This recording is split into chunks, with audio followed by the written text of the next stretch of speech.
You are listening to a selection of conversations that demonstrate the deep impact of gun violence on individuals, their families, and their wider community of survivors. Please listen with an open heart. These conversations were recorded and produced by StoryCorps, a national nonprofit whose mission is to preserve and share humanity's stories in order to build connections between people and create a more just and compassionate world. On June 12, 2016, a lone gunman killed 49 people at the Pulse nightclub in Orlando, Florida. Among those killed was Deonka Drayton. She was 32. Deonka left behind a young son and her co-parent, Emily Addison. At StoryCorps, Emily sat down to remember her.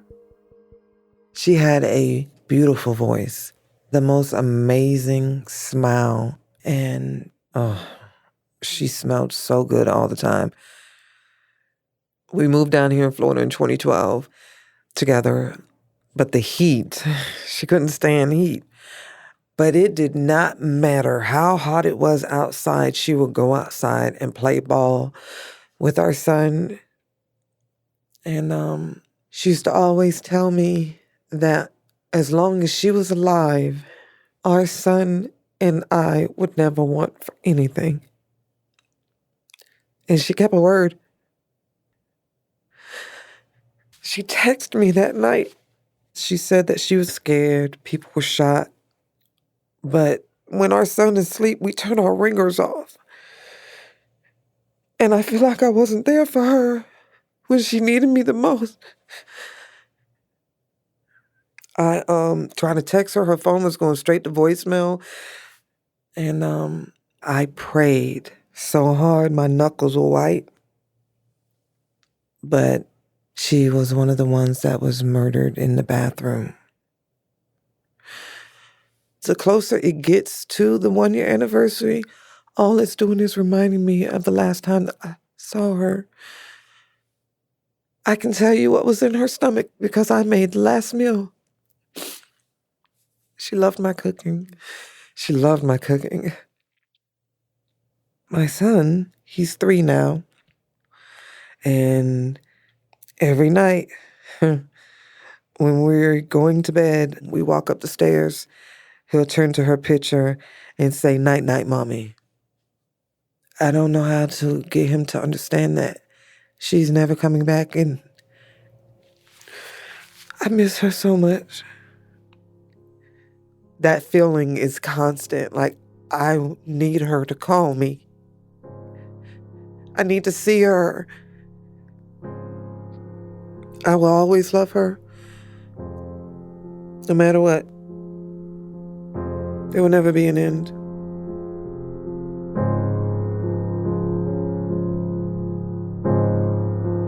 That was Emily Addison remembering her partner and co-parent, Deonka Drayton. Deonka was one of the 49 killed during the Pulse nightclub shooting in 2016.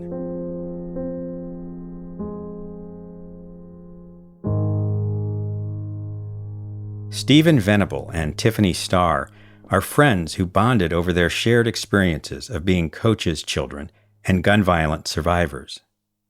Both Stephen and Tiffany lost their fathers to gun violence. Stephen's father, Billy Venable, was a high school football and wrestling coach in Tucker, Georgia. He and Stephen's younger brother, Bill Jr., were both killed during a home invasion on January 13th, 2004. Bill Jr. was 17 years old. Tiffany's father, Stephen Starr, was a high school track and football coach in Dryden, New York. On December 30th, 1994, he was shot and killed in his home by his teenage daughter Amber's ex-boyfriend. I was thinking about, how many of my memories center around being involved in his coaching. This is exactly what I grew up with, knowing how much a part of your identity that is when you grow up as the coach's kid. Totally. So much of what I share about him is the way he died, but he was a 6th grade teacher. He was super funny. In my mind, he's this gentle giant because he was really fierce and driven, and it showed in the way he coached, but he also was super soft. My dad was a gentle giant as well. He beamed with pride about all of us. The year that my dad and brother died was the first year that my dad's team made it to the state high school semifinals. The game was exactly 1 month before my dad and brother were killed. Then I came back into town for the game. And so my last memory, my last time with my dad and brother was doing exactly what we had done growing up. One of my strongest memories was the last time he came to one of my basketball games. He wasn't going to be able to come, and then he surprised me and he showed up. He had this way of shaking your hand. You'd shake your whole arm, and I can remember the feel of his hand and how soft they were. And I remember the hug he gave me that day.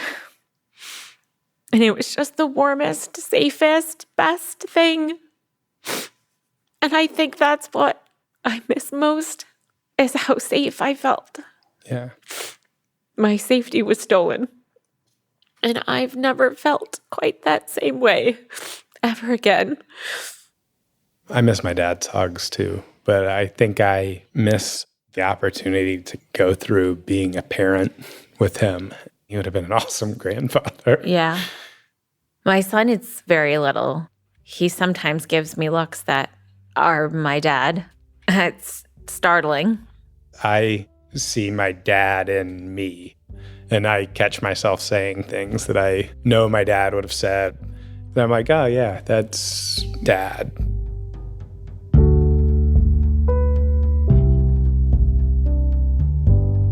That was Stephen Venable and Tiffany Starr, remembering their fathers.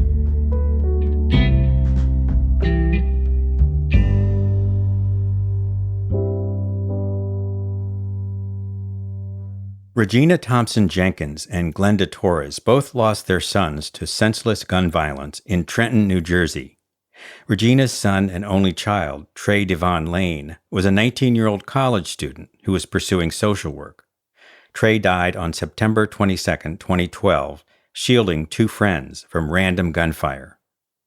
Glenda's son, Benjamin Davila, was a 23-year-old student who wanted to become a video game designer. Benjamin was sitting on his grandmother's porch when he was shot and killed during a drive-by shooting on October 10, 2012. We hear first from Regina. Trey was an only child. He was spoiled, a jokester, and when he smiled, those dimples shine on both sides. He loved basketball. It's like, Mom, you're going to be on the bleachers, right? I'm like, boy, I ain't never missed a game. He was my everything, the love of my life. So, Glenda, share about Benjamin. He was my only son. He was so funny and lovable. They used to call him Big Ben because he was so big and stocky. He loved football. And I used to say, get him, Benjamin. And he was like, Mother, you cannot be yelling my name. It's so embarrassing. So my friend made me a shirt that says, Go Benjamin. He started hustling at a very young age. He was in elementary school, and he didn't like the allowance I gave him. I guess it wasn't enough. So he started selling candy at school. He was so creative like that. He would make me laugh. He was just always taking care of everybody, including me. And I miss him so much. I miss our talks. I miss when he would text me. I miss when he would call me for Mother's Day. I miss everything. You just break. It's the most hurtful thing when someone comes up to you and say, was he in a gang? And I always have to defend my son's character. Not all Black and brown children who are killed by gun violence are in a gang. And when I tell him he's a college student, then the whole conversation becomes totally different. Our children were minorities, but it's about everyone and how gun violence does and can impact anyone in any town at any time. I think it changed me. I feel like I'm a puzzle. I'm constantly trying to piece my life back together. It's like a mirror that's shattered and you try to glue it back together. You can see some of the reflection, but it's very fragmented and out of proportion. So you're a piece of yourself. You just try to get up every day and do the best that you can. And some days you can get up and do it, and some days you can't. But every day you try.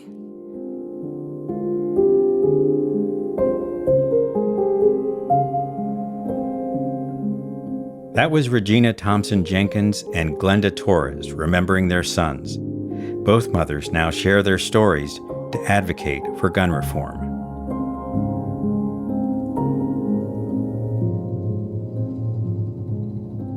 On July 6, 2016, Philando Castile was pulled over by police near St. Paul, Minnesota, after being misidentified as a robbery suspect. He was then shot and killed by an officer during the stop. To most of the world, he became a name in a major news story. But to over 400 kids at J.J. Hill Montessori Magnet School, Castile was their lunchman.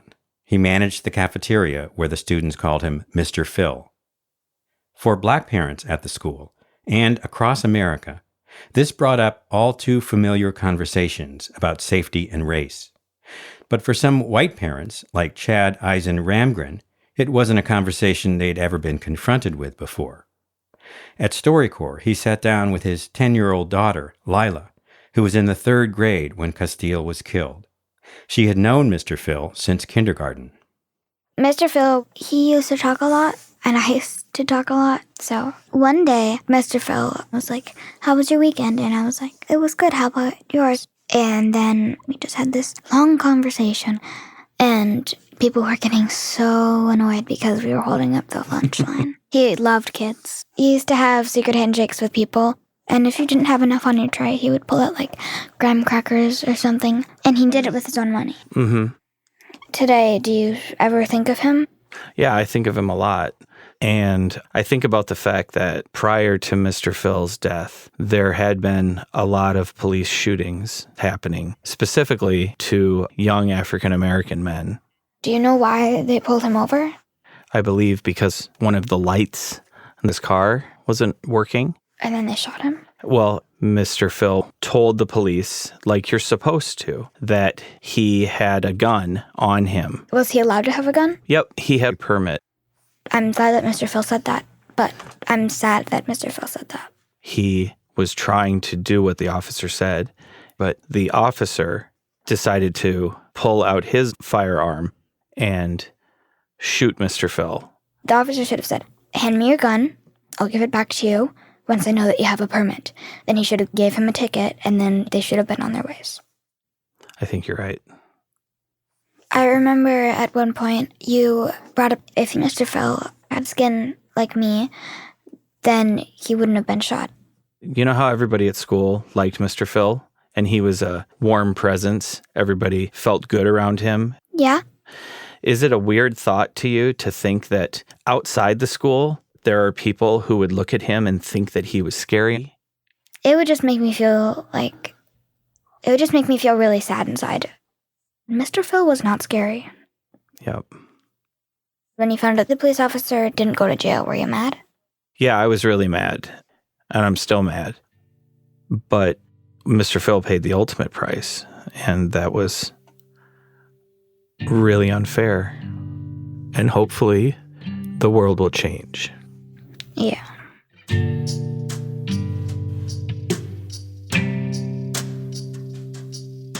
That was 10-year-old Leila Ramgren talking with her father, Chad, about her school's lunchman, Mr. Phil. Mr. Phil, or Philando Castile, was shot and killed in his own vehicle by a police officer during a traffic stop in 2016.